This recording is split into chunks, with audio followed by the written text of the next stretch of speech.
I'm going to shift the next question in a little bit more pressing concern.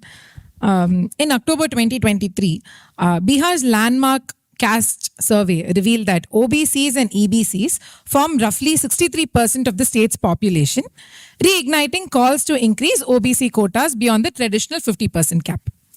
At the national level, the introduction of a 10% EWS quota for economically weaker sections, which are largely upper castes, has already effectively breached that cap, and it's sensible to some extent. After 75 years of reservations, we are at a crossroad. Why has rationalizing our quota system become so contentious despite decades of affirmative action leading to suboptimal outcomes? Do you believe we should streamline reservations, for example, by restricting them to education, entry, or promotions, rather than extending them to all three aspects of perpetuity? Also, how would you implement such reform while safeguarding opportunity for truly deserving individuals who do not fall under these brackets, and not losing them to countries like US and UK, which promise a relatively fairer meritocratic system? I was very surprised to see Mr. Trump's polling after the election. Like a typical politician, I was looking at the polling, which segment of population was voting, the swing states behavior, men and women behavior, the immigrants behavior. I was very surprised by the immigrants behavior in US. Hispanics, traditional Democrat voters, 42% Republican this time. Colored people shift to Republican. So immigrants were shifting. I was like, what is happening? This guy speaks many a time that he wants to restrict immigration, but still you're voting. Then a professor gave me the answer for this. He said, look, this is called kicking the ladder syndrome. So you come up, you climb a ladder, you go up, and then you come as immigrant, then you become a citizen, you get amalgamated. You want to kick the ladder down because you don't want another immigrant to climb the ladder. So they said it's called the kicking the ladder syndrome, because these immigrants, after a point of time, they started behaving like Americans. They don't want another immigrant to come. That is why Hispanics, you got to see a fine difference between the first generation Hispanics and the second generation Hispanics. So this is in politics I've seen. Now we have to understand reservation is a very complex, a very touchy subject. And US uses the word called positive discrimination because historical injustice has happened.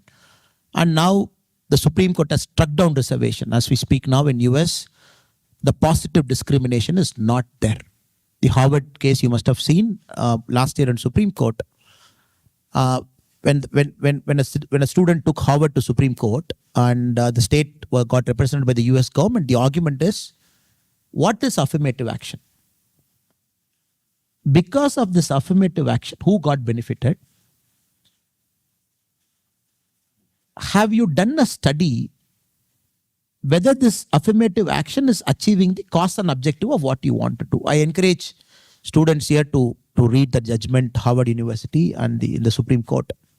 So as we speak now, it is struck in the Supreme Court, the so-called affirmative action, because Harvard couldn't give a convincing answer by this affirmative action, whether the cause and objective is met.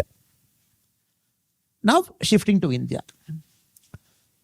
Now, India, we have to understand, reservation is extended every 10 years. The constitution mandates reservation is not in perpetuity. It is not 100 years, 150 years.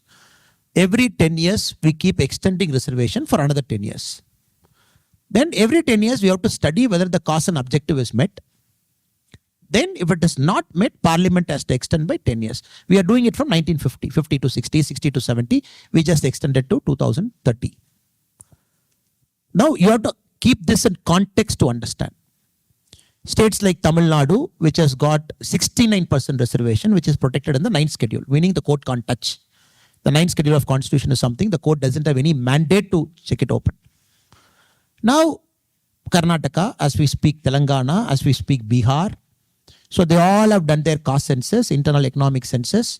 Now, like you said, OBC, EBC, economically backward, other backward. Now, Indian politics, lot of churning is happening, like month and lot of churning is happening. What is this reservation all about? Then recently, the Supreme Court gave a judgment for the SC/ST reservation. We have to apply creamy layer. Creamy layer as we speak now is 8 lakh, 10 lakh, 12 lakh. Beyond this, if somebody is earning, they cannot be considered an OBC. At least for the reservation purpose. Then the government took a call. We are not going to respectfully, we are not going to accept Supreme Court's viewpoint on this. For the SC and ST, we are not going to apply creamy layer to it. It will continue to be a creamy, non-creamy layerless reservation. So, lot of churning, discussion, surveys, everything is happening. At the same time, the Supreme Court is also coming hard on all of this metrics to say, how did you measure? Is the test of backwardness done? Because OBC by itself is not reservation. The test of backwardness is reservation. So which Supreme Court every single time it keeps asking, is the test of backwardness established? How did you establish? So that is why along with this, the economic survey is also happening. Now how many fridges they have, how many cars they have, what is their average net income, what is their average monthly income. So I'm giving a background to the whole thing before I give my answer, my viewpoint on this. So as we speak now, India as a country, we have breached that 50% cap, because 50% cap came in some time back. We said, okay, let us not touch 50 because the general category and the open category is 50. Up to 50 we can go. States like Tamilnadu, because of the very peculiar nature of Tamilnadu, because the OBCs are more in Tamilnadu, OBCs are disproportionately larger number, the reservation has gone up to 69%. So as we speak now, all of this tests that we talk, the economic test that we talk, it clearly establishes there is a test of backwardness in our country at this point of time. Without a doubt, it is there. All political parties, because I can represent my party's viewpoint, I can represent my viewpoint along with it. So all parties in India, they are on the uniform page, test of backwardness is there. So I am very sure as we move, when intelligent people like you come into politics, you will apply your mind. You will bring new theories into it. You will continue to keep this churn on instead of just believing what we are saying. You will continue to scrutinize, continue to apply your mind, continue to keep asking questions every 10 years, whether we have objective or stated objective, should we go further? That is the only way to take it further. There's no other way. And second, yes, India continues to be a meritocratic society. There's no doubt about that. Why it is a meritocratic society? Because in reservation also, if you carefully study the marks, very carefully if you study, now all communities are almost coming on par. If you look at the civil service marks, if you look at the shrinking, the rank 1, or probably a person with a reservation who came in, his or her mark, somebody with an OBC reservation mark, somebody with a SC reservation mark, somebody with an ST reservation mark, it is all shrinking. It is all shrinking. It is all coming to a common page. So it is all coming. Every year you see it. So I would respectfully answer your question as saying, right now, the test of backwardness in our country is established. And some communities need that handholding without a doubt. And politics of our country also should not be about, I go to a tea shop owner's house. Which glass is OBC? Which glass is this? Now, unfortunately, politics have become like that now. Everything is there. How many secretary OBC? How many secretary non-OBC? How many businessmen OBC? How many businessmen non-OBC? That is nonsense. That is another part. Because in this conversation, you make reservation solid. When you extend the conversation too much, then reservation loses its significance. Because reservation is something pure. Nobody is with a begging bowl. Nobody is putting arms on a begging bowl. Everybody deserves to come there.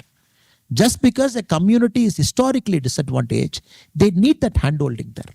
That we have to, with that spirit of respect, reservation has to happen. Spirit of respect. Oh, you have come through the reservation route. I'm going to look bad on you. No. With the spirit of respect, we have to look at reservation.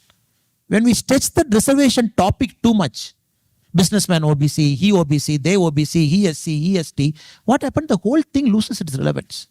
That is why politician also, when some of you aspire to get into politics, you should be very careful with the language you're going to use in the future also. Just to clarify a personal doubt. So the reservation should stop at a certain level, like maybe education, and not looked further. Is that what?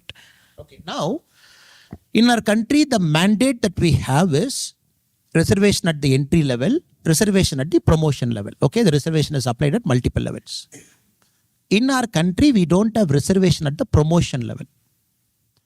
For example, you became an IPS officer. the reservation is applied at the initial selection, IPS, IAS, IFS, whatever it is.